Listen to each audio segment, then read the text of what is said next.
como, como hemos ya, eh, como hemos ya venido haciendo a través de estas clases, eh, en las cuales hemos visto los diferentes lugares, ¿verdad?, donde ha estado Jesús, los lugares que Jesús frecuentaba, ¿verdad?, de la Tierra Santa. Ahora, voy hoy a compartirles algo que para mí es sumamente importante también dentro de este proceso de peregrinaje de los lugares santos. Voy a compartirles sobre un objeto que es muy importante en la vida de fe de la iglesia, que es la síndone que es la sábana santa. Bueno, vamos a comentar sobre esto porque es el testimonio de la resurrección, la sábana santa, y es el testimonio de algo muy, muy, muy grande, el testimonio de la resurrección. Yo les voy a compartir una presentación sobre la sábana santa que para mí es sumamente importante y que trae consigo un misterio muy grande, un misterio de fe muy grande que, como ustedes saben, la sábana santa es patrimonio de, de la Iglesia Católica, porque gracias a la Iglesia Católica tenemos, ¿verdad?, ese objeto de la fe tan importante que fue la sábana que envolvió el cuerpo, ¿verdad?, que envolvió el cuerpo de Jesús en su muerte hasta el momento, ¿verdad?, de la resurrección, que fue traspasado por la fuerza de la resurrección. Entonces, la síndone o sábana santa es ese objeto, esa sábana larga en la cual colocaron el cuerpo de Jesús. Recuérdense que colocaron el cuerpo de Jesús, la sábana cubría la parte de abajo y luego la parte de arriba. Es una sábana larga, ¿verdad?, que le da vuelta completo al cuerpo, con la cual estuvo, ¿verdad?, el cuerpo de Jesús cubierto. Recuérdense que la sábana santa tiene una fortaleza de fe muy grande porque es un misterio. No es lo mismo que encontrarse, tenemos la cruz de Jesús, que ya queda un pedazo bien pequeño porque obviamente se han sacado muchas reliquias de la cruz de Jesús para todo el mundo. eh, y queda un pedacito muy pequeño, ¿verdad? De lo que era la cruz de Jesús, porque le han venido sacando reliquias, pedacitos, para guardarlos como reliquia y entonces ya queda un pedazo de madera muy pequeño de todos los que se han hecho, todas esas reliquias de la cruz de Jesús. Sin embargo, la sábana santa, a diferencia de estos otros objetos como la cruz, como el pesebre, etcétera, tiene dos cosas muy importantes. Número uno, es un milagro, porque lo que hay plasmado ahí no se sabe cómo llegó. ¿Ok? O sea, a pesar de que nos acerquemos a analizar más o menos qué cosa tiene la sábana santa, de qué manera fue que obtuvo esa imagen la sábana santa, la realidad es que no sabemos. La realidad es que es un misterio de fe muy grande. Y también porque es mm, prácticamente 100% creíble este objeto de fe, a diferencia de otros, como por ejemplo nos encontramos otros objetos de fe que pensamos, por ejemplo, no sé, que esta capa pertenece a tal santo y por lo tanto no tenemos la certeza, no tenemos la completa certeza de 100% de que haya pertenecido a ese santo. Sin embargo, la sábana santa sí. Podemos decir que 100% es la sábana que envolvió el cuerpo de Jesús. ¿Por qué? Porque el cuerpo de Jesús dejó una marca completamente exacta de su cuerpo. Entonces, es imposible confundir la verdad con otro tipo de objetos, que la sábana santa es auténtica por esa misma razón. porque tiene milagrosamente marcado el cuerpo de Jesús. ¿Cómo sucedió eso? Según los grandes estudiosos de la sábana santa nos dicen que es muy probable que se haya obtenido, ¿verdad?, esta figura del cuerpo de Jesús en la sábana, primero, antes que nada, porque el cuerpo de Jesús tiene en sí una energía tan grande, tan fuerte dentro a la hora de la resurrección, que la resurrección sucedió como una explosión de luz y estos haces de luz atravesaron la sábana santa y dejaron marcado el cuerpo de Jesús. Acuérdense que el cuerpo de Jesús pasa de ser material, de ser una materia, de ser como nosotros, ¿verdad? Cuerpo material, carne, a ser un cuerpo espiritualizado. ¿Qué quiere decir eso? Que la resurrección es un cambio de pasar de una materia que se corrompe, de una materia corruptible como es el cuerpo humano, que se corrompe, ustedes saben. El cuerpo de Jesús no conoce la corrupción, obviamente, no padece de la corrupción porque pasa de ser un cuerpo material y se convierte en un cuerpo espiritualizado. ¿Qué quiere decir eso? Se convierte completamente en un cuerpo, pero espiritualizado, o sea, un cuerpo que su contenido no es material, sino que es espiritual y por lo tanto es capaz de atravesar. Bueno, ya vimos que en la resurrección Jesús atraviesa las paredes, o sea, se presenta con un cuerpo diferente. De hecho, lo confunde María Magdalena, que lo confunde con el hortolano. Se transforma y esa transformación a un cuerpo espiritualizado es la que hace que una energía profunda salga de su cuerpo y se convierta en espíritu. Y atraviesa completamente la sábana santa dejando las marcas en la sábana. Y las marcas son la prueba de la resurrección. De hecho, cuando Juan y Pedro primero antes que nada, y Juan luego, llegan al sepulcro, dice el Evangelio de San Juan, que vieron y creyeron.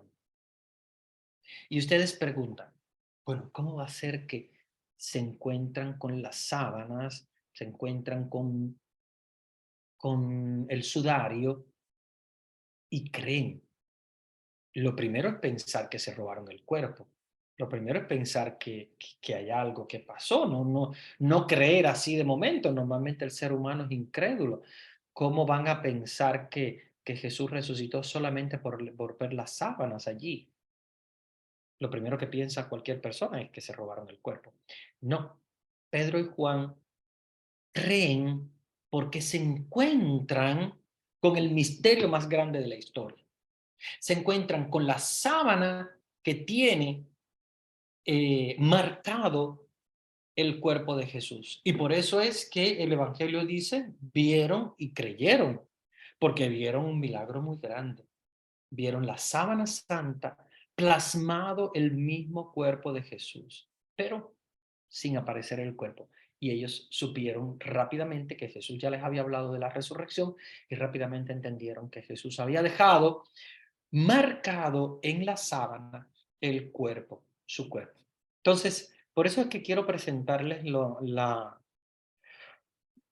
las diapositivas sobre la sábana santa para que nosotros podamos eh, ver qué es lo que quedó marcado allí y por qué al estudiar la sábana santa podemos darnos cuenta más en profundidad de qué es lo que pasó en la pasión, qué es lo que pasó en la resurrección.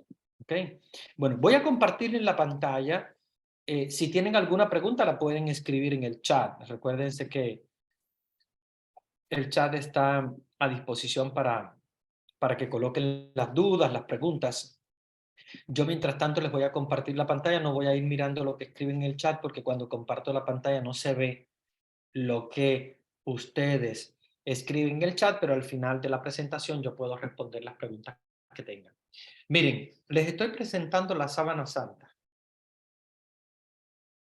Vean cómo, no sé si logran distinguir Recuérdense que la sábana santa ha pasado por incendios, uno de los cuales fue el más fuerte, que hizo que el cofre donde estaba la sábana santa goteara el bronce del cual estaba forrado, y por lo tanto se abrieran orificios en la sábana santa, y por eso tienen esos orificios de quemadura. Pero bueno, vamos a obviar esas quemaduras que hay alrededor y vamos a concentrarnos en el cuerpo de Jesús. Vean cómo está el cuerpo de Jesús de frente y de espalda en esta sábana santa, con sus brazos, mm, digamos, entrelazados y sus piernas rectas, y la espalda, ¿verdad?, de Jesús, que muestra el completo cuerpo de Jesús desde la cabeza hasta los pies. Miren, aquí hay un acercamiento a la imagen y vean la imagen de su cara, ¿verdad? Y incluso la imagen está,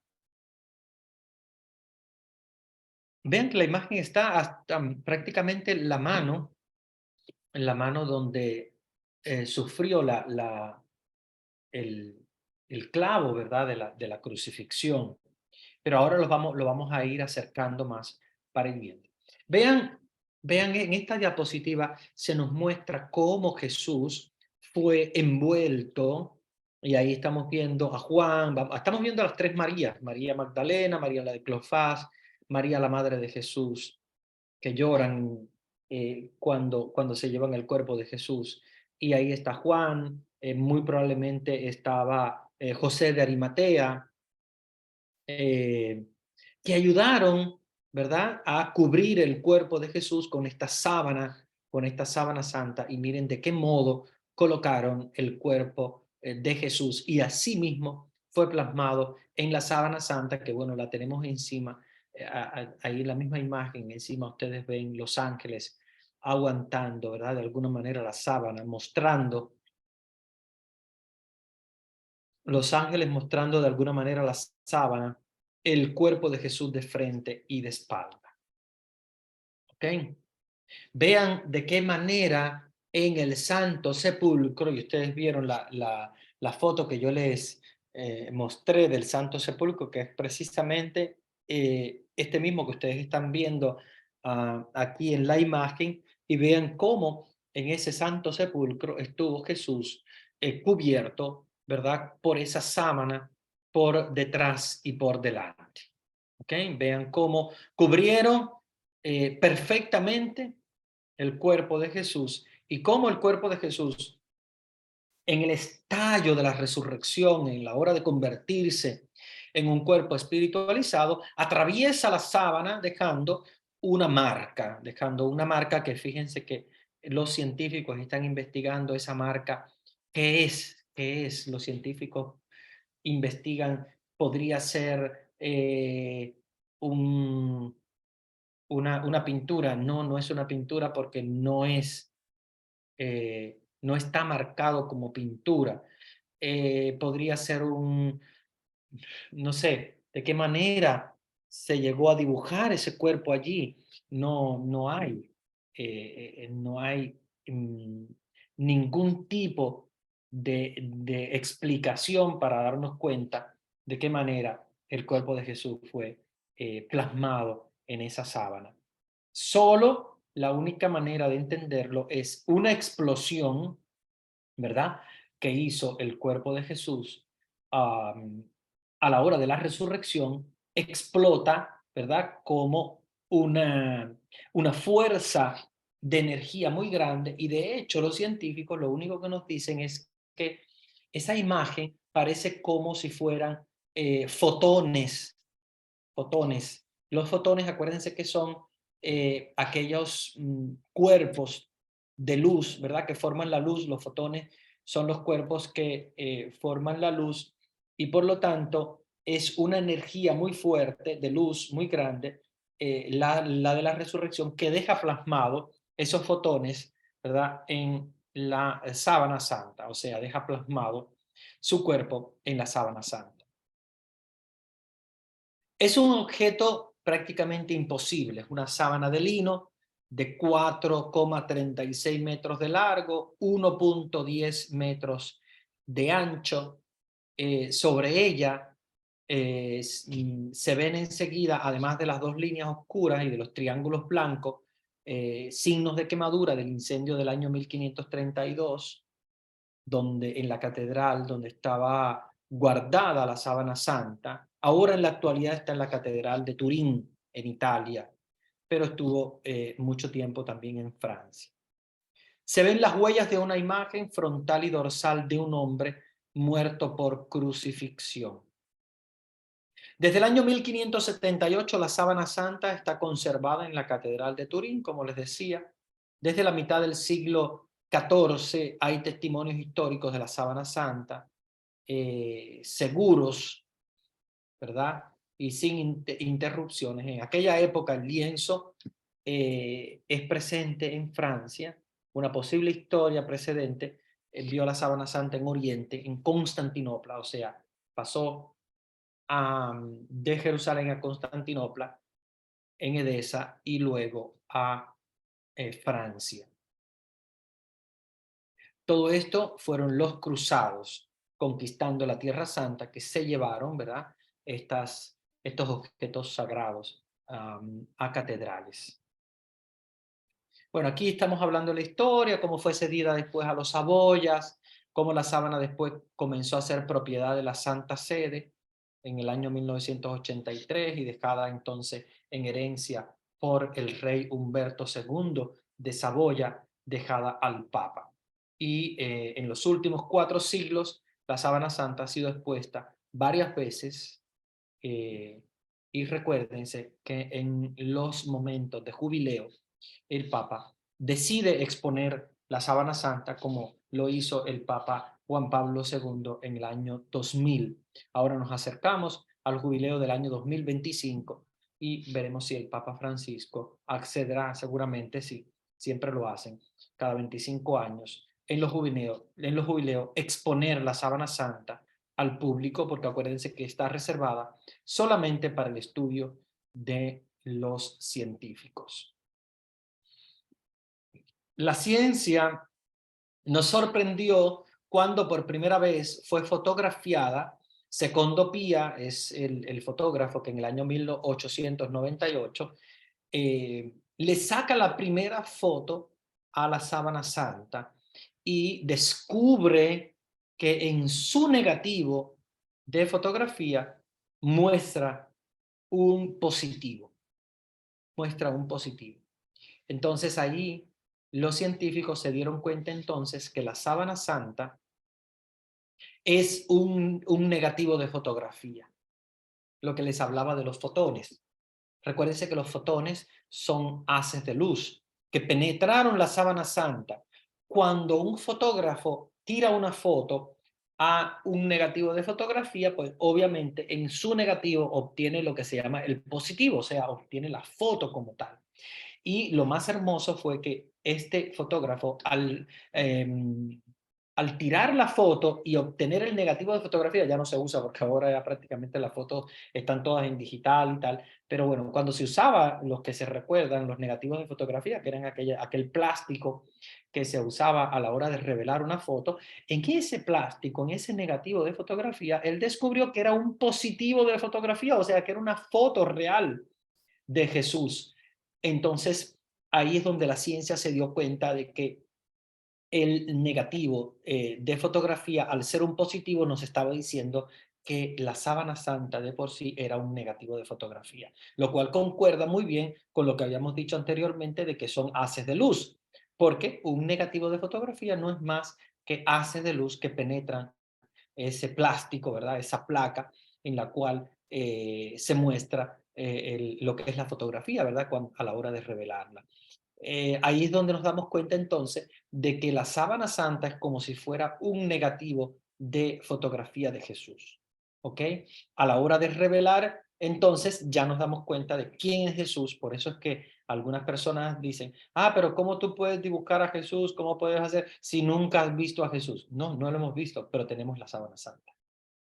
Y esto es una respuesta muy concreta, sobre todo para los hermanos evangélicos que a veces dicen, no, ¿cómo van a representarse a Jesús si Jesús no puede haber dejado de alguna manera una foto? Entonces no lo han visto, nadie lo ha visto. ¿Cómo pueden tener una foto? Nosotros tenemos la sábana santa, que es la sábana de la resurrección, donde Jesús dejó la marca de la resurrección como un negativo de fotografía. Entonces sí tenemos una foto de Jesús y es exactamente la sábana santa. Bien, vean cómo a su izquierda es esa foto que sacó de la sábana santa, Secondo Pía, y descubrió en ese negativo de la fotografía, vean el rostro de Jesús con los ojos cerrados, con las marcas en la frente, lo más interesante, las marcas en la frente, que son marcas de las espinas. Se descubrió también los golpes que había recibido Jesús a través de todo su cuerpo. Y al descubrir la sábana santa, podemos darnos cuenta exactamente cómo fue el sufrimiento de Jesús. ¿Ok? Entonces, aquí nos damos cuenta de las marcas de la corona de espinas, ¿verdad? Que tenía Jesús en la frente, las marcas de esas heridas, y ahí vemos el rostro de Jesús, que es el rostro típico de un judío. Ven, como mismo nosotros muchas veces lo dibujamos. De hecho, el Pantocrátor tiene la misma imagen de la sábana santa, es esa imagen de Jesús con los ojos cerrados, ¿verdad? El Pantocrátor es con los ojos abiertos, pero es el mismo rostro de Jesús, la copia de lo que aparece en la sábana santa. Vean cómo podemos descubrir a través de la sábana santa que Jesús tenía un bigote, que tenía barba, que tenía un pelo largo. Vemos también las facciones del rostro, ¿verdad? De qué modo Jesús tenía el rostro, y ahí lo podemos descubrir muy bien a través de esta fotografía exacta de quién era Jesús. Por eso si alguien pregunta, no, ustedes nunca han visto a Jesús, ustedes no tienen una foto de quién era Jesús. No tenemos eso, pero sí tenemos la sábana santa, que es como un negativo de fotografía, porque en el momento de Jesús resucitar, atraviesa la sábana santa dejando una marca a través de haces de luz que nos dejan ver cómo era el rostro de Jesús, cómo fue su pasión, ¿verdad? Hubo un incendio en 1997, en el cual, pues obviamente, la sábana santa padeció este segundo incendio, que deja también unas marcas muy feas en la sábana santa. Lamentablemente deja esas marcas, y son marcas, como la sábana estaba doblada, cayeron gotitas encima de esos doblez, y por fortuna no afectó lo que es el rostro de Jesús ni mucha parte del cuerpo, pero sí afecta parte de la sábana santa, lamentablemente, con ese incendio. Esa fue la tercera vez, ¿verdad?, en el cual la sábana enfrentó esa prueba de fuego y sobrevivió. Ya el fuego había dejado también las huellas en un incendio previo al año 1200 y en 1532, como consecuencia de ese incendio que destruyó la Santa Capilla de Chambéry. Los sucesos fueron en la noche del 11 al 12 de abril. El párroco, informado por los guardias de la voz de alarma, informó a los guardias a las 23:45 que se estaba quemando la iglesia. La sábana estaba en una vitrina antibalas, estaba bien protegida. y el bombero Mario Trematore, que fue el que logró rescatar la sábana santa, puso incluso en peligro su vida para poder rescatarla. Y de hecho, no se explican cómo este bombero logró romper ese vidrio antibalas para poder rescatar la sábana santa. La tercera vez, cuando se le preguntó a este bombero dónde había sacado las fuerzas para romper el cristal, él dijo: el cristal puede parar las balas, pero no puede parar la fuerza de los valores que representa el símbolo que lleva dentro. Y él dijo: rompimos el cristal con una masa solamente y las manos que aún me sangran. Él dijo: es extraordinario, Dios me ha dado las fuerzas para romper el cristal. Y así lograron romper el cristal, vean las fotos, para poder rescatar el cofre con la sábana santa. Vean cómo aquí se nos presentan las quemaduras, que son esos triángulos que aparecen en, en la sábana santa. Vean la nuca de Jesús, el rostro, la muñeca izquierda, el pecho, y del otro lado vemos la espalda, vemos las quemaduras también y vemos el pie derecho. Vean la manera en la cual Jesús fue depositado en el sepulcro. La imagen de la figura humana debe ser leída como si fuera un espejo, se refleja como un espejo. O sea, lo que se ve a su derecha se ve también a su izquierda.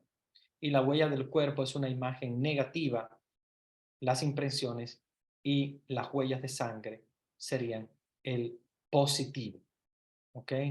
Recuérdense que dentro de esa imagen vamos a descubrir y a ver cómo hay huellas de la sangre.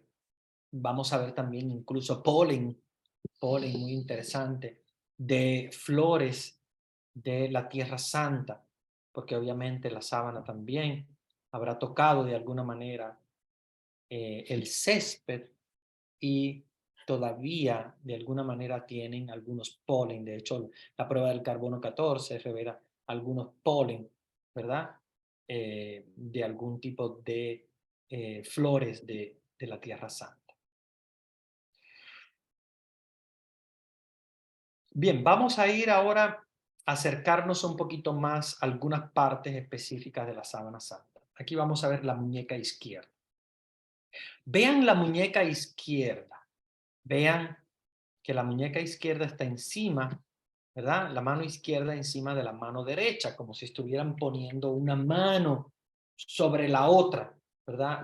Una mano de Jesús está sobre la otra, o sea, la muñeca izquierda sobre la derecha.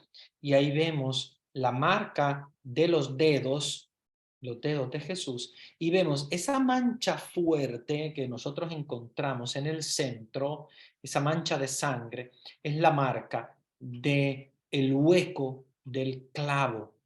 Es uno de los estigmas, ¿verdad?, de Jesús, es uno de los huecos en la muñeca. Y fíjense qué interesante, porque nosotros podemos observar allí eh, que la herida que deja el clavo, ¿verdad?, de las manos, no es como nosotros pensábamos que fuese en la palma de la mano. Porque si alguien de alguna manera crucificara a Jesús, o a cualquier persona, desde la palma de la mano, con el peso del cuerpo, como está en la cruz, y obviamente hay un peso del cuerpo que va hacia abajo, la mano se hubiese desgarrado, porque acuérdense que en la palma de la mano los huesos están separados y por lo tanto se desgarraría completamente los tendones y lo que se le abriría prácticamente la mano en una herida muy grande y caería el cuerpo al suelo. Sin embargo, lo que nos dice la sábana santa es que la crucifixión de Jesús no fue en la palma de la mano, no, sino más bien en la muñeca. Y esto es muy importante porque muchos crucifijos antiguos colocaban a Jesús, o sea, la herida de Jesús lo colocan muchas veces en la palma de la mano. Y esto es un error histórico, lamentablemente en muchos años que se ha pensado así de esa manera, pero con los descubrimientos de la sábana santa nos damos cuenta de que por una parte, ahí nos muestra que Jesús fue crucificado no en la palma de la mano, sino en la muñeca, donde hay un conjunto de huesos que ayudan a que el peso del cuerpo no desgarre la mano. Entonces, lo crucificaron en la muñeca y no en la palma de la mano. ¿Y por qué no tampoco? Claro, los científicos nos dicen que si hubiese sido crucificado en la palma de la mano, el cuerpo hubiese, con el peso mismo del cuerpo, hubiese desgarrado completamente la muñeca, o sea, perdón, la palma de la mano, porque no hay allí huesos que retengan el clavo, ¿verdad? En la crucifixión y por lo tanto se hubiese desgarrado y se hubiese caído el cuerpo. Entonces, el clavo fue penetrado directamente en lo que se llama el nervio mediano, que es un nervio sensorio-motor, y por eso causa también la contracción de los músculos, y por lo tanto, fíjense que el pulgar no se ve como si Jesús tuviera 4 dedos nada más, pero en realidad es porque el pulgar se contrajo y se oculta, ¿verdad? Detrás de la palma de la mano, cuando atraviesa el clavo, atraviesa la muñeca de Jesús, lo que hace es que toca este nervio y contrae los músculos del pulgar. Por eso es que el pulgar no se ve en la sábana santa, sino se ven solamente 4 dedos. Miren dónde fue crucificado Jesús. Es en la muñeca, no es en la palma de la mano, porque en la palma de la mano, miren, yo les voy a mostrar, voy a utilizar el color azul para que ustedes vean. Miren, si en la crucifixión hubiese sido aquí, en la palma de la mano, vean donde yo estoy dibujando esta bolita, vean, si hubiese sido allí en esa bolita azul que yo les estoy mostrando, entonces muy fácil con el peso del cuerpo, este clavo hubiese rasgado directamente toda esta parte que es básicamente un tejido muy suave y Jesús hubiese caído al suelo y se hubiese rajado la mano. Sin embargo, no hacen de esa manera, sino que los judíos sabían muy bien, ya estoy borrando para que vean ustedes dónde fue. Mire, se lo estoy ahora dibujando en color, voy a colocar el color azul. Voy a seguir con el color azul para que lo vean. Entonces déjenme ver si logro dibujárselo para que ustedes lo vean. Bueno, vamos a ver ahora. No, no. Vamos a utilizar el color azul. Eh, miren, aquí les estoy poniendo de un color azul eh, el lugar por donde entró el clavo. ¿Ven? Y debajo entonces está en perfil para que ustedes vean por dónde entra el clavo de la crucifixión. Es en la muñeca, no es en la palma de la mano. Y eso nos lo da a ver la imagen de la sábana santa. ¿Ok? La sábana santa nos da la imagen de dónde fue que entró el clavo de la crucifixión. ¿Ven? Bien. Ahora vemos la herida en el pecho. Aquí obviamente es un poquito difícil de verla porque tenemos uno de los triángulos que ustedes se recordarán que no es más ni nada menos que rastros de la quemadura, ¿verdad? Que sufre la sábana santa, ¿verdad? El goteo que se da de ese metal que atraviesa la sábana santa dejando huecos en forma de triángulo. Pero el chorreo de sangre que ustedes vieron corresponde a la abertura de las heridas del costado. Recuérdense que el costado de Jesús es abierto por la lanza del soldado romano, ¿verdad?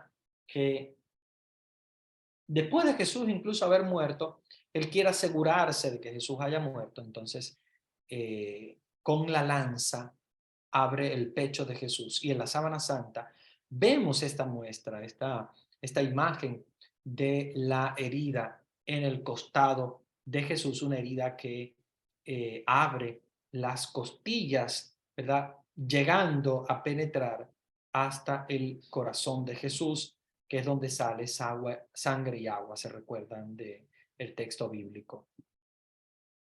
Vean, esta es la imagen como la lanza del soldado que viene desde abajo. Acuérdense que Jesús está crucificado a una cierta altura. Y el soldado romano desde abajo lo que hace es que clava esa lanza en el costado de Jesús entre las costillas, la quinta y la sexta costilla. Vean cómo entra a través de esa abertura entre la costilla 5 y la 6 y atraviesa el corazón de Jesús. Vamos a ver ahora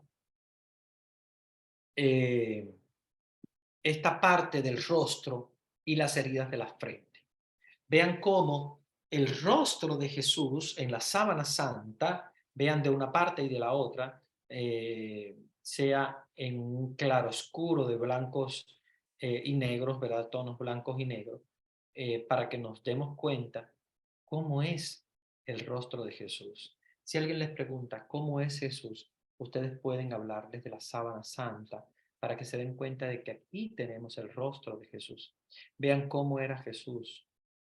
Vean su rostro, sus ojos, su boca, su nariz, su pelo. Vean los rastros de la corona de espinas. Ven cómo la sangre también muchas veces se acumulaba en algunas partes. Miren allí en la foto de la izquierda. En la foto de la izquierda ustedes están viendo los pedacitos más claros, más blancos, son la acumulación de sangre. Vean que la acumulación de sangre se da en el bigote, en la barba, porque obviamente Jesús había sido crucificado con una corona de espinas. Y esa corona de espinas hace heridas en la cabeza que chorrean hacia abajo y se acumula, ya ven, incluso en el bigote y en la barba. Tenía Jesús sangre. Igual también en todo su pelo. Vean todas las partes más claras, más blancas de la imagen de la izquierda son los rastros de la sangre que derramó Jesús.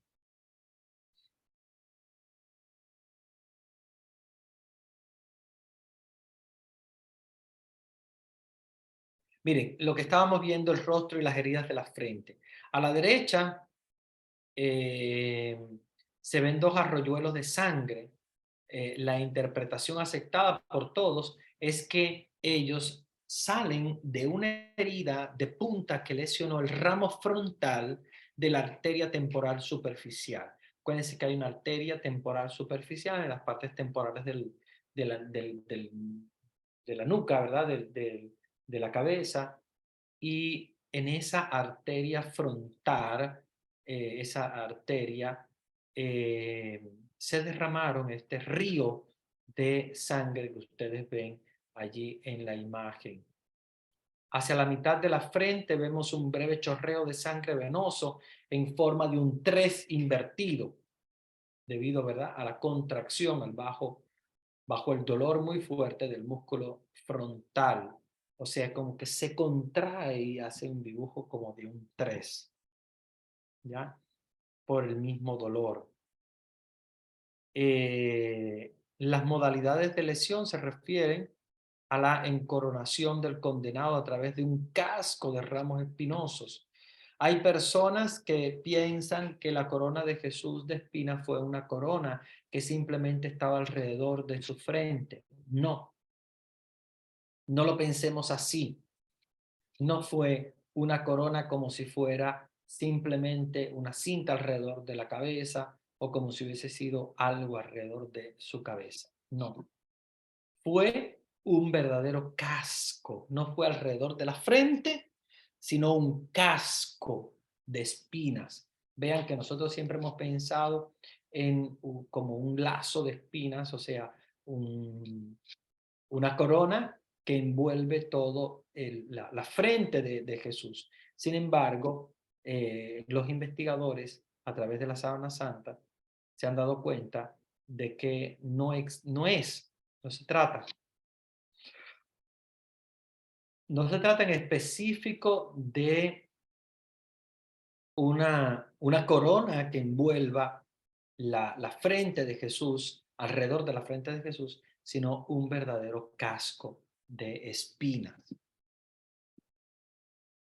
Miren, la nuca, la parte superior de la espalda, ahora la vemos acá en esta imagen, nos muestra, vean cómo nos muestra las imágenes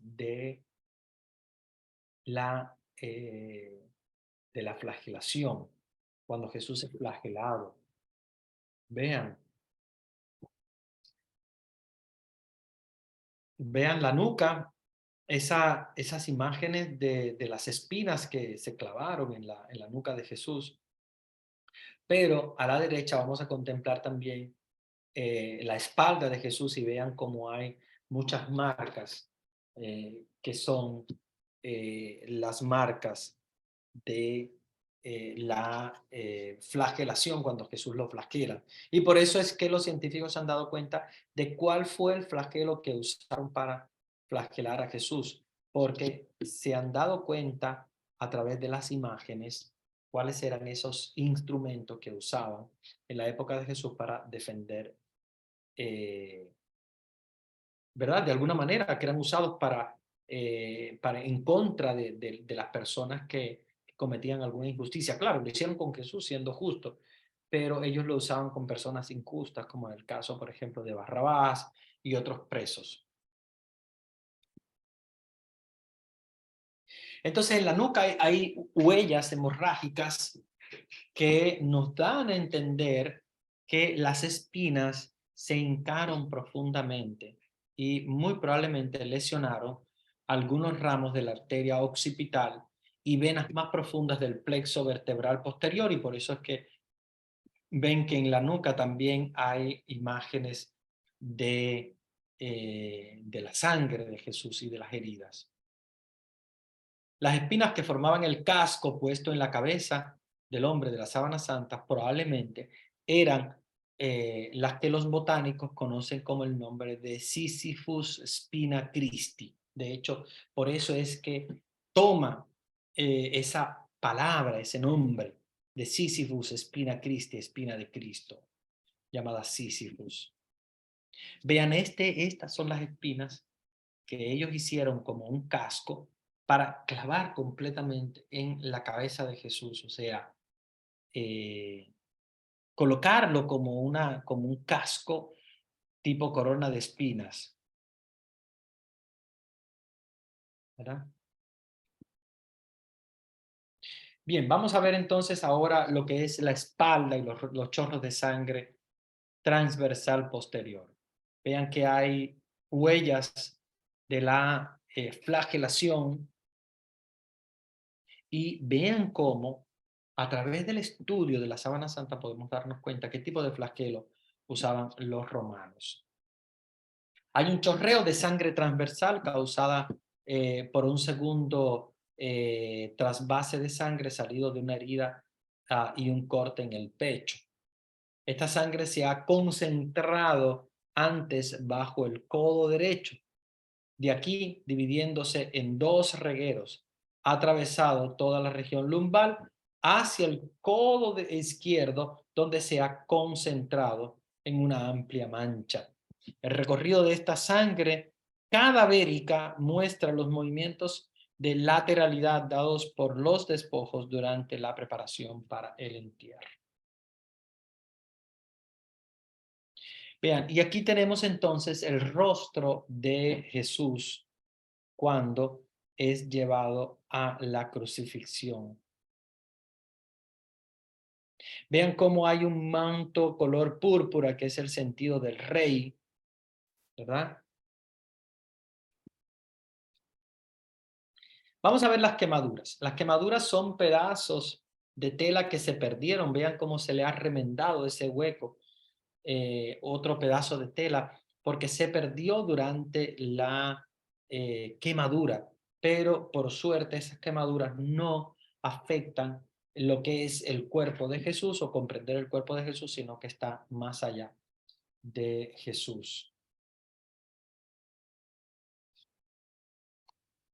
Las quemaduras presentan dos líneas oscuras paralelas longitudinales cruzadas por 20 remiendos. Son del incendio del 4 de diciembre de 1532 en Saint-Chapelle, Francia, donde es conservada en una urna de plata.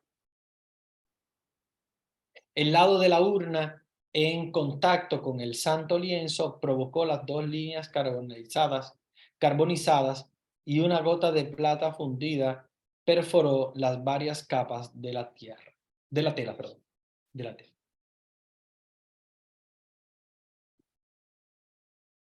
Vean el pie derecho, que acá lo vemos bastante claro, toda esta parte más oscura es el pie derecho. El pie derecho ha dejado una huella completa, mientras el izquierdo se ve el talón y el hueco plantar. Vamos a continuar. Vean cómo en el caso de la crucifixión por los pies no cambia nada. O sea, no es que tiene que haber una reparación. O sea, de alguna manera eh, hay personas que piensan, bueno, si no fue crucificado en la palma de la mano, sino en la muñeca, entonces los pies, ¿en qué parte? Los pies no hay problema ninguno porque los pies apoyan todo el cuerpo y recuérdense que el pie no va a declarar la guerra, digamos, de alguna manera. Acuérdense que, a ver, para que más o menos ustedes me entiendan, eh, porque hay gente que dice, bueno, pero si no fue crucificado en la palma de la mano, sino en la muñeca, entonces el pie no podría ser aquí, en este lugar donde está siendo crucificado, sino más bien en la articulación. Y no es así, porque acuérdense que los pies estaban colocados en un lugar para descansar los pies. Las manos no, porque si el cuerpo se decaía un poco, las manos eran las primeras que iban a sentirse perjudicadas. Los pies no. ¿Por qué? Porque sobre los pies nos apoyamos. Entonces, no podemos hablar de una crucifixión de los pies diferente a la que nosotros ya siempre hemos considerado hasta ahora. Pero sí la crucifixión de la muñeca para poder entender que Jesús fue crucificado en la muñeca y no en la palma de la mano, porque es científicamente imposible. ¿Cómo se formó la imagen? La imagen no es una pintura y ha sido dejada por el cadáver de un hombre que ha sido fustigado y que ha sido crucificado. La elaboración del ordenador ha revelado que ella posee propiedades tridimensionales que no pertenecen ni a las pinturas ni a las fotografías normales. Entonces, miren el texto de la resurrección, que es la que nos habla de la sábana santa, implícitamente, no explícitamente, pero implícitamente nos habla de la sábana santa. El primer día después del sábado, María Magdalena fue al sepulcro muy temprano, cuando todavía estaba oscuro, y vio que la piedra que cerraba la entrada del sepulcro había sido removida. Fue corriendo en busca de Simón Pedro y del otro discípulo a quien Jesús amaba, o sea que en este caso Juan, y les dijo: se han llevado del sepulcro al Señor y no sabemos dónde lo han puesto. Pedro y el otro discípulo salieron del sepulcro. Corrían los dos juntos, pero el otro discípulo corrió más fuerte que Pedro y llegó primero al sepulcro. Como se inclinara, vio los lienzos tumbados, pero no entró. Pedro llegó detrás, entró en el sepulcro y vio también los lienzos tumbados. El sudario con que le habían cubierto la cabeza no se había caído como los lienzos, sino que se mantenía enrollado en su lugar. Entonces entró también el otro discípulo, el que había llegado primero, vio y creyó, pues no habían entendido todavía la escritura, el que debía resucitar de entre los muertos. Vean cómo de cierta manera eh, podemos, podemos hablar de una fe basada en certezas. ¿Y por qué la fe basada en certezas? Porque obviamente cuando Pedro y Juan llegan al sepulcro, lo primero que tenían que haber pensado es: aquí se robaron a Jesús, vamos a buscarlo porque han dejado solamente las telas y se lo han llevado a él. Sin embargo, no se trata absolutamente de eh, un ver y creer simplemente, sino que vieron la sábana santa y por eso creyeron. Podemos ver detalles de la resurrección, como es una imagen chamuscada en 2 por 1000 de segundo, solamente en las fibrilas más superficiales de los hilos de lino. ¿Cómo se formó la imagen? Sobre el lienzo se hallaron pólenes de flores que han ofrecido fuertes indicios de una presencia de la sábana santa, no solo en Europa, sino también en el cercano Levante. Los análisis de las huellas de sangre han indicado la presencia de una sangre humana tipo AB. Y esto es muy importante porque fíjense que es el mismo tipo sanguíneo que encontraron los científicos cuando analizaron la sangre del milagro eucarístico de Lanciano. ¿Ok? Cuando este monje que no creía en la Eucaristía tuvo un milagro muy grande, hizo que se convirtiera el pan en el cuerpo verdadero de Jesús, o sea, carne de miocardio, y la sangre, que es el vino, ¿verdad? Que convertido en sangre, se convirtió en sangre humana de tipo AB. O sea, estamos delante de la misma persona. Vean, se han hecho muchos descubrimientos, se han hecho muchos estudios científicos de todo tipo sobre la sábana santa y se han descubierto muchas cosas muy interesantes. La imagen tiene propiedades de ser un negativo de fotografía. eh, es un negativo de fotografía con, eh, y se podrá verificar los lectores con una cámara fotográfica con las ilustraciones de este artículo. La radiación que grabó las huellas de Jesucristo resucitado fue ortogonal. Esto significa que solamente radió hacia arriba y hacia abajo y no hacia los lados. De otra manera, no se hubiera logrado semejante imagen. A su vez, las huellas tienen propiedades tridimensionales, lo que permitió construir su figura de Jesucristo. Muy bien. Vean la imagen tridimensional. No sé si logran ver el rostro de Jesús, en el medio está la nariz, a los lados los ojos, la boca. Hay un intento de dibujar a Jesús tridimensional. O sea, bidimensional ya lo conocemos, ¿ok? Que es la sábana santa de por sí, bidimensional. Ahora, tridimensional, en 3 dimensiones ya vamos a descubrir un rostro de Jesús en profundidad y vean cómo el rostro de Jesús estaba en ese momento sufriente. Vean los ojos, vean la nariz, la boca, ¿ok? A ver si se logran dar cuenta del rostro de Jesús allí, ya es un paso bastante grande para entender la sábana santa.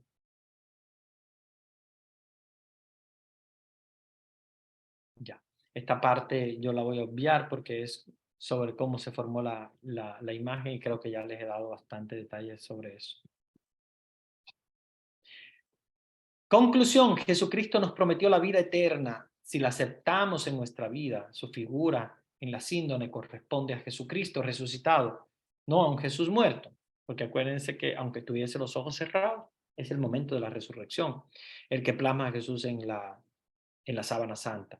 Los coágulos de sangre se transfirieron de su cadáver a la tela y quedaron de fondo para las imágenes de su cuerpo, resucitado, formando una imagen compuesta increíble. Si miramos la síndrome después de haber leído el pasaje del Apocalipsis que dice, mire, entonces entre el trono con sus 4 vivientes y los 24 ancianos, un cordero estaba de pie a pesar de haber sido sacrificado. Muy bien, vamos a proseguir. Podemos ver en la sábana santa cómo debemos armarnos los unos a los otros para que no caigamos en la tentación de conformarnos con menos. Vean aquí, vean, esta es la parte frontal de la sábana santa. Vean a Jesús con sus brazos cruzados al frente, sus pies hacia abajo, la cabeza, el pecho.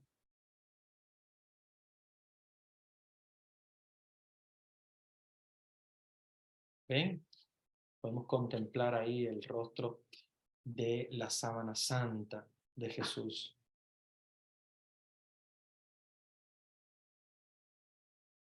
¿Ok? Muy bien.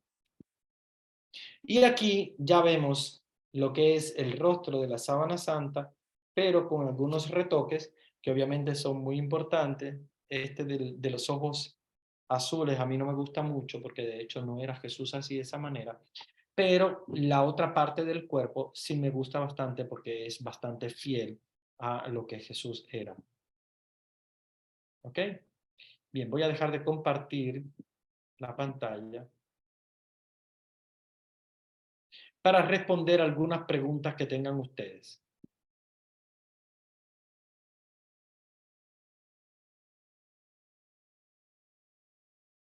Muy bien. Vamos ahora a darle oportunidad a aquellas personas que quieren hacer alguna pregunta, porque yo veo que en el chat no hay nada. Entonces voy a darle la posibilidad de que abran sus micrófonos para compartir algún comentario que tengan, alguna pregunta, alguna duda, alguna inquietud.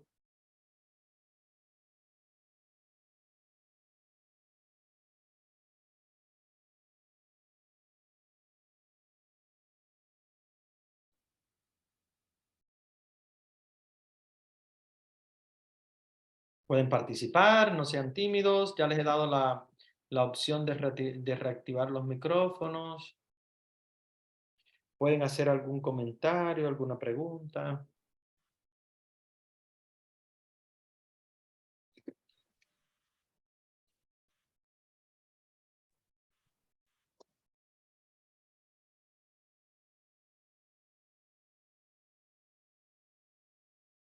Me están pidiendo en el chat que si podría compartirles las diapositivas. Claro que sí, les voy a compartir. Hay muchas en internet y les voy a compartir esta que es de SlideShare. Vean a ver si logran descargarla. Es una presentación en PowerPoint.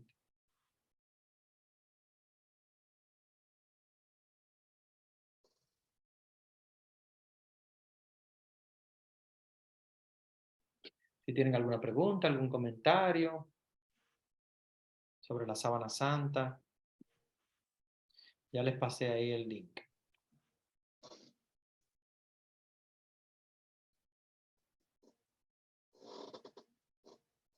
Hay muchas, hay incluso otras que son incluso más, tienen más diapositivas. A mí me gusta porque tienen más diapositivas, pero bueno, ustedes pueden utilizar la que a ustedes les guste más. Esa que les mandé es muy buena. Esta es aún mucho mejor, la que les voy a compartir ahora.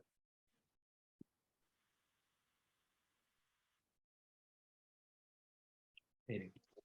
Les voy a compartir por el chat otro link también de slide, de diapositivas, que es muy, muy bueno también para aprender mucho sobre la sábana santa.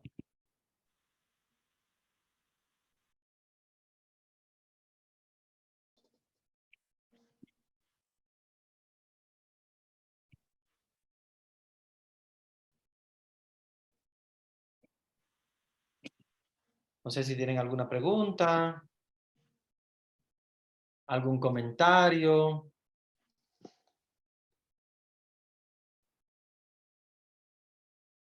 No.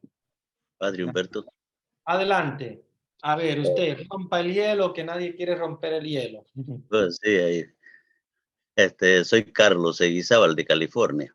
Carlos. Ah, sí, hace poco casualmente vino la clase esta, pero hace 3 días tuve una conversación con un señor que es pastor evangélico, en Ujú, donde, en donde él me preguntaba a mí, que si ustedes los católicos, me dijo, ¿qué es lo que toman como sangre en la Eucaristía?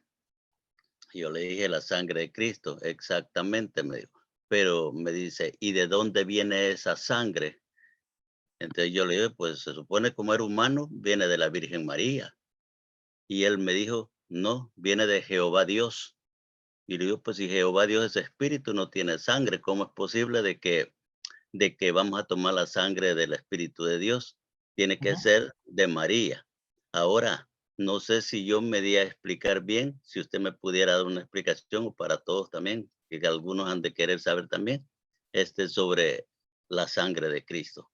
¿Cómo podíamos responder exactamente de dónde viene la sangre de Cristo que tomamos nosotros?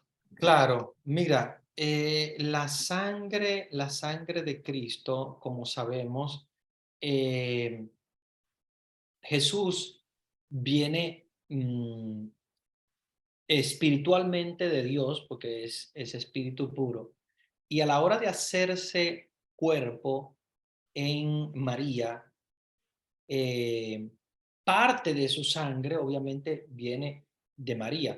No podemos decir que 100% porque acuérdense que la sangre tiene también todo lo que es mm, la parte genética de, del ser humano. Entonces, si fuera 100% la sangre de María, sería María, obviamente. Y genéticamente Jesús es diferente en cuanto al sexo, en cuanto a rasgos físicos, en cuanto a muchas cosas que determinan la genética. Entonces, sí, parte es de María porque obviamente ella lo alimenta a través del cordón umbilical como feto en la formación, ¿verdad? De lo que es el embrión, etcétera, de Jesús a la hora del embarazo. Pero no es 100% de ella. Por eso decimos, la sangre de Cristo es sangre de Cristo, que tiene parte obviamente de María, porque por eso decimos que ella es su madre, porque ella lo tuvo en su vientre 9 meses, lo alimentó a través de su sangre, porque es el cordón umbilical que llevaba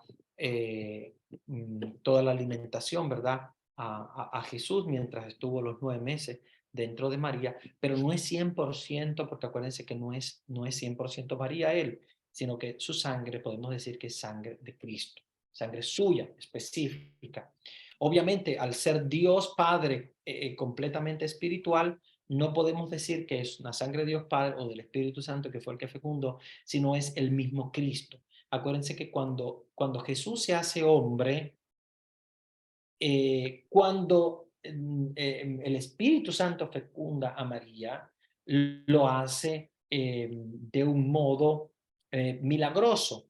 No podemos decir que haya sido un pedazo de un cromosoma o de esto o lo otro, porque obviamente no existe esa realidad, sino que fecunda el vientre de María, colocando el Espíritu Santo, el alma de Jesús, o sea, el alma de la segunda persona de la Santísima Trinidad, de Dios Hijo, en María y haciéndolo carne, el mismo Espíritu hace este milagro, haciéndolo carne sin la intervención humana, o sea, sin la intervención de un hombre, en este caso. Si tú me haces la pregunta, yo te diría, ¿sangre de quién es? Sangre de Cristo. No podemos decir que es de Dios, no podemos decir que María es sangre suya propia, porque el Espíritu Santo hace ese milagro. Ahora, si me preguntas, pero María interviene obviamente en la alimentación del... Sí, absolutamente. Y claro que sangre de María pasa a Jesús, pero no podemos decir que la sangre de Jesús es completamente la sangre de María porque estaríamos equivocados. Acuérdense que la sangre de Jesús es sangre de Él, sangre de Cristo. Oye, es suya propia. ¿Ok? Que sea el conjunto AB de alguna manera igual al de María o de alguna manera heredado el conjunto AB, lo que es el factor de la sangre, el tipo de sangre, pues eso podría pasar. Pero recuérdense que Jesús se hace carne en María de un modo milagroso. Milagroso quiere decir que no hay intervención del hombre, no hay intervención de la mano humana, sino que es la intervención de Dios completamente. Como Dios puede, porque de hecho nos ha creado a todos nosotros. Muy fácilmente pudo haber creado el cuerpo de Jesús, de hecho, creó el cuerpo de Jesús para darle un cuerpo a la segunda persona de la Santísima Trinidad, que como sabemos es el Hijo de Dios, y hacerse hombre en el seno de María. Entonces quiere decirte que suponemos es un 50% que tomamos en la Eucaristía, que es la sangre de María, un 50%. Podemos decir que no podemos decir que 50% de la sangre de María, porque incluso cuando tú, por ejemplo, creces y eres un hombre, no tienes 50% de tu sangre, es la sangre de tu mamá. No, absolutamente no es así. Tenemos el 50% de los cromosomas. La sangre no, la sangre incluso se renueva constantemente. Ni siquiera la sangre de nosotros ahora, de aquí a 2 años, será la misma de la que tenemos ahora. Información genética, sí hay partes, obviamente, de lo que la madre puso, pero no es como si pusiéramos un vaso y digamos, hasta aquí la mitad es de lo que puso María, aquí de la otra mitad es lo que puso, por ejemplo, un papá o algo. No, no es de esa manera. Es sangre de Cristo. Ahora, sí tiene, obviamente, la intervención de María. No podemos decir que el 50%, no podemos decir que el 10, el 15, porque no se trata de una cosa eh, desde el punto de vista contable, no es contable. De hecho, si te sacan la sangre completa de tu cuerpo, no pueden decir que la mitad es la sangre de tu mamá y la otra mitad de tu papá, porque de hecho durante la evolución o el crecimiento del hombre la sangre cambia muchísimo. Lo que sí tenemos en mitad y mitad es de información genética, pero eso somos nosotros. Jesús obviamente no tiene esto, porque Jesús no tiene intervención de un hombre, de un ser humano que fecunda a una mujer. ¿Ok? Entonces, podemos decir, para no equivocarnos, porque no podemos confundirnos tampoco para endiosar a María y como si estuviéramos tomando la sangre de María, no, es sangre de Cristo 100%, pero que ese 100% obviamente tiene su intervención en cuanto a que María fue la madre, la que lo alimentó, la que lo tuvo en su vientre, intervino también en eso, en esa sangre, pero no podemos decir el porcentaje ni nada, porque obviamente sería, desde el punto de vista incluso biológico, sería completamente mm, errado, ¿verdad? Decir que nosotros tenemos la mitad de nuestra sangre como si fuera la mitad de la mamá, ¿ok? Como en esto no podemos confundirnos. Muchas gracias, padre. De nada. Hay una pregunta en el chat donde dice, hola Padre Humberto, ¿es un signo de los católicos que gracias a Dios se ha conservado y que toda esa información nos fortalezca más nuestra fe? Yo creo que sí. Y de hecho, mira, el comentario que tú haces es muy bueno porque de hecho muchas personas han logrado descubrir su fe a través de la Santa Síndone, de la Sábana Santa. ¿Por qué? Porque es un milagro patente. Cuando tú observas la sábana santa, cuando tú descubres el rostro de Jesús, que milagrosamente, porque no hay ningún tipo en la actualidad, la ciencia no logra decir cómo sucedió esto. La única cosa que la ciencia dice tiene que haber sido una energía muy grande porque lo que penetró la sábana santa fueron fotones, o sea, lo que tiene la sábana santa son haces de luz. Y haces de luz quiere decir energía, o sea, son fotones. Y nosotros descubrir y ver que es tan perfecta la sábana santa, el rostro de Jesús completo en la sábana santa, es un milagro muy grande. Es un milagro muy grande. Y luego descubrir que ese mismo factor RH, ese mismo tipo de sangre, lo tenemos en el, lo tenemos también en los milagros eucarísticos, ¿verdad? Como el milagro eucarístico del Anchano, es algo grande, es algo grande. O sea, estamos delante de un misterio sumamente grande. Es igual que el paño de la Verónica. Tenemos también ahí mismo la misma, el mismo valor fehaciente, ¿verdad? De la fe que se nos presenta como una certeza.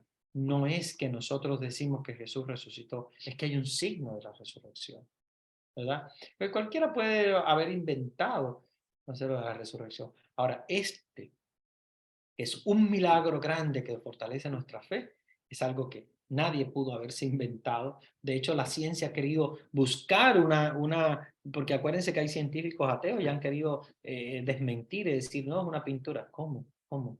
Imposible hacer una pintura con haces de luz. Y haces de luz que penetran la tela. Es imposible. Porque, y hacerlo con esa perfección del rostro, con las heridas, con la sangre, todo, es realmente grande. Padrecito, buenas noches. Buenas noches. Es como el caso en México que tenemos de la Virgen de Guadalupe, la aparición. Han querido desmentir muchas veces pero también los científicos pues han estudiado y no es una pintura que le haya hecho algún humano. La Así misma, lo entiendo. lo mismo, exactamente. Qué bueno que tú nos traes también este otro bello ejemplo de fe. Fíjense cómo a través, a través de actos milagrosos Dios quiere sostener y mantener la fe de su iglesia. Y habrá mucha gente que dice, no, es un invento, es una pintura, es esto, pero cuando la ciencia dice, no, una pintura no es. ¿Qué cosa es? No sabemos, pero no es una pintura, no es algo inventado por el hombre, es algo milagroso. Entonces ahí fortalece nuestra fe para darnos cuenta que realmente, aunque los enemigos de la iglesia quieran decir, ¿verdad? Lo mismo que dicen de la guadalupana, que dicen de la sábana santa, que dicen del paño de la Verónica, etcétera, la ciencia al final dice, no, no es una pintura, no es un invento. Ellos no pueden decir qué cosa es porque obviamente no tienen la capacidad mental para poder eh, descubrir qué es en realidad. La única cosa que pueden decir por investigarla, que la han investigado al microscopio electrónico, es de qué está hecho esa imagen.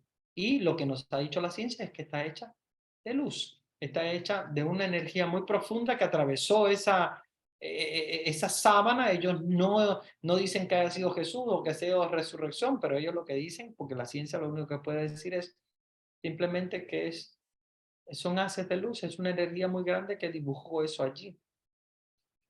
Y eso es lo que la ciencia nos habla, y nos habla del tipo de sangre que se encuentra, nos habla que es un crucificado, porque obviamente tiene las marcas de la crucifixión, las marcas de la corona de espinas. Vean cómo hemos aprendido también muchas cosas. A veces pensamos que la corona de espinas era como algo alrededor de aquí de la frente, y no, era un casco de espinas. Ellos lo que hicieron fue entrelazar muchas espinas y se las colocaron a Jesús así completa en la cabeza, como un casco.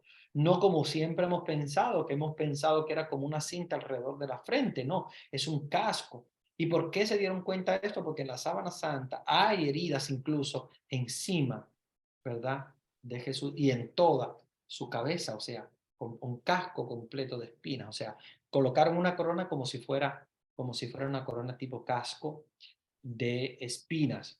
Igual también la lectura que hacen los científicos de decir, no, fíjense que no se ha crucificado a Jesús en la palma de la mano, porque si hubiesen colocado un clavo aquí con el peso del cuerpo tirando hacia abajo, que es el peso normal, Jesús con el cansancio, ¿verdad? Con el cansancio se apoya en las manos y se hubiese rajado completamente esos tendones, porque lo que hay aquí son tendones. Si hubiesen colocado el clavo acá, lo que hay son tendones que se rajan muy fácilmente. Sin embargo, aquí hay un conjunto de huesos alrededor de la muñeca que colocando acá el clavo, sí, el cuerpo podía sostenerse. Fíjense, si ustedes colóquense ustedes los dedos aquí para que se den cuenta que hay como un huequito aquí en la muñeca, si ustedes logran descubrir. Bueno, yo que soy más flaco, tal vez se me ven un poco los huesos. Hay un conjunto de huesitos, que hay un hueco aquí en el medio donde fue penetrado el clavo que se penetró. Entonces, cuando ustedes vean un crucifijo que tiene el clavo acá, ustedes dense cuenta de que pertenece a una visión antigua, muy antiquísima, de la crucifixión de Jesús. O sea, la investigación científica nos ha ayudado a entender que, y hay muchos crucifijos que se hacen lamentablemente con esa imagen, pero bueno, eso es muy antiguo. La visión moderna, científica, sobre la crucifixión de Jesús es que fue precisamente aquí en la muñeca, por dos cosas. Primero, porque ahí en la sábana santa aparece que fue ahí la muñeca, y porque los científicos también nos han dicho, bueno, sí es cierto, porque acá hay un grupo de huesos, no es lo mismo que en la palma de la mano que se rasgue. ¿Ok? Igualmente también lo del costado, sabemos por cuáles costillas atravesó el soldado romano, el costado de Jesús. Podemos ver también incluso por qué este dedo no se ve en la sábana santa, porque al colocar el clavo acá hay un nervio que hace que el dedo se encoja. De hecho, que en la sábana santa aparece así porque el dedo de Jesús a la hora de morir se encogió así hacia adentro, y por eso es que en la sábana santa aparece la mano así, como si la mano de Jesús tuviera 4 dedos, pero más bien es porque el dedo se encogió producto a un nervio que al atravesar por acá, ese nervio hace que se encoja el dedo pulgar. No sé, hay tantas cosas que la sábana santa nos dice cada día, que es milagrosa, un milagro muy grande. Y yo creo que eso, gracias a nuestra iglesia, que es milenaria, que precisamente hemos logrado tener la sábana santa. La sábana santa fue recuperada por los cruzados. Ustedes saben que los cruzados iban a la Tierra Santa a luchar eh, en favor de los lugares cristianos para que no fueran tomados por los musulmanes. Los musulmanes tomaban los lugares sagrados. Y los cruzados en el medioevo, que eran el ejército de la iglesia, iba a conquistar esos lugares, y conquistaron la sábana santa y muchas cosas, muchas reliquias de precisamente de Jesús. Algunas las había traído la madre del emperador Constantino, Santa Elena, una santa mujer que se dedicó a traer de Jerusalén hacia Roma algunas reliquias cristianas como la cruz de Jesús. La trajo Santa Elena desde Jerusalén, pero habían cosas que se habían extraviado y que habían pasado a manos de musulmanes y esa fue la conquista que hicieron los cruzados en las cruzadas, aunque no de ninguna manera nosotros apoyamos las cruzadas porque son actos violentos, pero para saber, ¿verdad?, de qué manera la Sábana Santa fue custodiada por ese ejército. ¿Ok? No sé si hay algún otro comentario. Padrecito, sáqueme de una inquietud, por favor, acerca del el rostro estampado en la tela que llevaba la Verónica. En la Biblia yo nunca he visto esa mención. ¿Por qué lo sacan en Semana Santa, el rostro estampado en la tela de la Verónica? Sí, claro, precisamente en recuerdo del paño de la Verónica, que cuando enjuga el rostro de Jesús, cuando ella va a secarle, ¿verdad?, el rostro de Jesús de la sangre derramada, se forma también allí milagrosamente el rostro de Jesús. Y por eso es que en la Semana Santa, como parte de uno de los digamos, de las estaciones del Via Crucis, está el encuentro de Jesús con la Verónica. Y entonces en ese encuentro de Jesús con la Verónica, recordamos el paño estampado, ¿verdad?, del rostro de Jesús en este paño de la Verónica. Por eso es que en la Semana Santa se suele utilizar el paño de la Verónica o recordar como paso del Via Crucis. Hay una pregunta en el chat, creo, estaba mirando, que las clases privilegiadas vestían con telas de lino. Bueno, el lino era muy usado en muchas cosas y eran utilizados para cosas importantes. No es que fuese solamente de clases privilegiadas, tal vez las clases privilegiadas tenían más lino, pero el lino se utilizaba para muchas cosas y de hecho lo que es la sepultura de un muerto es algo muy importante. Es como nosotros que siempre para nuestros difuntos pues guardamos lo más importante, o sea, no vamos a, a vestirlo con cualquier vestidura, ni vamos a utilizar cualquier caja para colocar a nuestros difuntos. Obviamente utilizamos algo decente, importante. Entonces, seguramente esa sábana fue donada de alguna manera por alguien, algún apóstol, alguien que tenía eh, esa sábana que seguramente era la que usaban para los difuntos, los judíos, la donaron para Jesús y esa fue la que utilizaron para colocar el cuerpo de Jesús. Pero no es exclusivo solamente a, eh, a las clases privilegiadas, sino para todos. Claro, las clases privilegiadas tenían más, incluso más largos, los vestidos de lino, etc. Pero para una sepultura sí es algo decente, ¿verdad?, utilizarlo. Por eso es que lo usaban. ¿Existe todavía el paño de la Verónica? Sí, sí, el paño de la Verónica existe y de hecho es uno de las reliquias también